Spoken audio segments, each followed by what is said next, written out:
Hey guys, how's it going? My name is Adam. Today I'm gonna show you how to get free temu credit working. So basically the credit temu is, you're gonna see it while you are shopping on your card at the below right corner. Here you're gonna see all of your orders and everything, in the checkout, right? And you're gonna see it right here, right?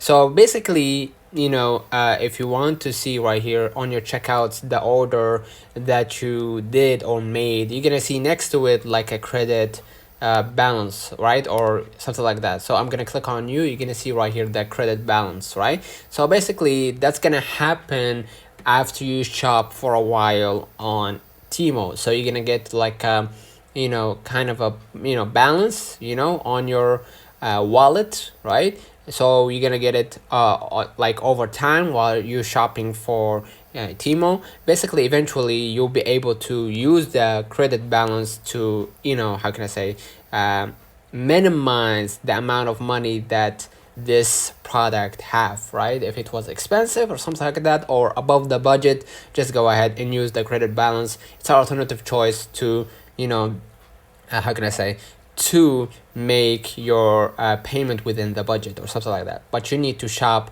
for a while on temu so you can get the credit balance. Let me know in the comments if this video helped you. Don't forget to like and subscribe. Thank you for watching.